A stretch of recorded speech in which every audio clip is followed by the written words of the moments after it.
Welcome to my channel classes by Sunita ma'am. सभी बच्चों का हिंदी की क्लास में स्वागत है। सभी विद्यार्थियों को ये बात पता होनी चाहिए क्योंकि अब परीक्षा का पैटर्न भी बदला है और जो आपके मासिक टेस्ट होंगे उसका पैटर्न भी बदल गया है। कुछ बहुविकल्पीय प्रश्न आएंगे जिसका आपको उत्तर देना है ओमार शीट में, और कुछ आएंगे वर्णनात्मक जिसको आपको कॉपी पे लिखना है। तो जो ओमार शीट में प्रश्न आपको भरने हैं, कैसे भरने हैं, वो इस वीडियो के अंत में हम जानेंगे। सबसे पहले ये देख लेते हैं कि आपकी तैयारी कैसे चल रही है। ठीक है, तो आप बताइए इन प्रश्नों के उत्तर और अपने को खुद ही अंक दीजिए कि आपके कितने अंक आए हैं और समझ लीजिए कि आपकी तैयारी कैसे हो रही है। तो चलिए समझ लेते हैं। पहला प्रश्न क्या है? हिंदी की उपभाषा है। हिंदी की उपभाषा है, बताइए, राजस्थानी है, बिहारी है, पहाड़ी है या ये सभी है? कौन सा उत्तर इसमें सही होगा? अगर आपको आता है तो आप अपने आप को 1 नंबर दे सकते हैं और लास्ट में कमेंट में बताइए कि आपके कितने उत्तर सही गए। इसका सही उत्तर देने के लिए आपको मिलते हैं 5 सेकंड। तो इसका सही उत्तर है ये सभी। हिंदी की उपभाषा राजस्थानी, बिहारी, पहाड़ी ये सभी हैं। अगला प्रश्न है, हिंदी प्रदेश के विद्यालयों में किस बोली का परिनिष्ठित रूप शिक्षा का माध्यम है? खड़ी बोली का, अवधी का, हरियाणवी का या बुंदेली का? बताइए इसमें से कौन सा उत्तर सही है और इसके लिए मिलते हैं आपको 5 सेकंड। तो इसका सही उत्तर है खड़ी बोली का। अगला प्रश्न है, ललित निबंध, गद्य, गीत आदि के लिए उपयुक्त शैली कौन सी है? वर्णनात्मक है, भावात्मक है, विवेचनात्मक है या व्याख्यात्मक है? इसका उत्तर देने के लिए भी आपको मिलते हैं 5 सेकंड। तो इसका सही उत्तर है भावात्मक। अगला प्रश्न है, हिंदी गद्य का आविर्भाव हुआ कब? 18वीं शताब्दी में, 20वीं शताब्दी में, 19वीं शताब्दी में या इन सभी में? इसके लिए मिलेंगे आपको 5 सेकंड। जल्दी से इसका उत्तर बता दीजिए। तो इसका सही उत्तर है बी, 19वीं शताब्दी। अगला प्रश्न है, हिंदी गद्य के प्राचीनतम प्रयोग मिलते हैं राजस्थानी और ब्रजभाषा में, हरियाणवी और कन्नौजी में, खड़ी बोली और बुंदेली में, अवधी और बंघेली में। तो बताइए इसका सही उत्तर क्या है? तो इसका सही उत्तर है राजस्थानी और ब्रजभाषा में। अगला प्रश्न है, अष्टयाम के लेखक हैं कौन? गोस्वामी विठलदास, गोकुलदास, नाभादास या बैकुंठमणि शुक्ल?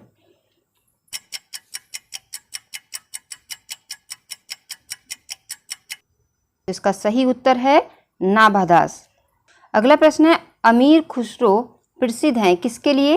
क्या उन्होंने साखियाँ लिखी हैं, दोहे लिखे हैं, कवित्त लिखे हैं या पहेलियाँ? किसके लिए प्रसिद्ध हैं अमीर खुसरो? जल्दी से बताइए। साखियों के लिए, दोहों के लिए, कवित्त के लिए या पहेलियों के लिए? अमीर खुसरो प्रसिद्ध हैं किसके लिए? पहेलियों के लिए। अगला प्रश्न है, इंसा अल्लाह खां की रचना है कौन सी? भाषा योग वासिष्ठ, नासिकेत उपाख्यान, प्रेम सागर, रानी केतकी की कहानी। इसमें कौन सा सही है? जल्दी से बता दीजिए, आपके पास है 5 सेकंड। इसका सही उत्तर है रानी केतकी की कहानी। अगला प्रश्न है, नागरी प्रचारणी सभा की स्थापना की थी किसने? महावीर प्रसाद द्विवेदी जी ने, गणेश शंकर विद्यार्थी जी ने या श्याम सुंदर दास जी ने या रामचंद्र शुक्ल जी ने? तो इसका सही उत्तर है श्याम सुंदर दास जी ने। अगला प्रश्न है, सरस्वती पत्रिका के सबसे प्रसिद्ध संपादक हैं कौन? कृष्णकांत मालवीय, महावीर प्रसाद द्विवेदी, पद्मलाल पुन्नालाल बख्शी या संपूर्णानंद जी? ये प्रश्न का उत्तर तो सभी को आता ही होगा। तो इसका उत्तर है महावीर प्रसाद द्विवेदी। अगला प्रश्न है, ध्रुव स्वामिनी किस विधा की रचना है? ध्रुव स्वामिनी नाटक है, उपन्यास है, कहानी है या एकांकी है? ध्रुव स्वामिनी किसकी रचना है? ये है जयशंकर प्रसाद जी की। और ये क्या है? इसका सही उत्तर है नाटक। अगला प्रश्न है, आत्मकथा विधा की रचना है। ये 4 लिखी हुई हैं, इसमें से आत्मकथा विधा की रचना कौन सी है? बाण भट्ट की आत्मकथा, मुर्दों का टीला, मेरा जीवन प्रभा या मंत्र। इसका सही उत्तर है मेरा जीवन प्रभा। अगला प्रश्न है, निम्नलिखित में से जीवनी है क्या? क्या भूलूं क्या याद करूं, शेखर एक जीवनी, कलम का सिपाही, सूरज का 7वां घोड़ा। तो इसका सही उत्तर है कलम का सिपाही। ये किसकी जीवनी है? ये प्रेमचंद जी की जीवनी है। और किसने लिखी थी? उनके पुत्र अमृत राय जी ने। अगला प्रश्न है, रिपोर्ताजकार इनमें से कौन है?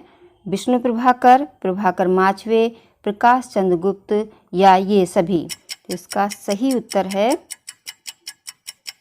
डी।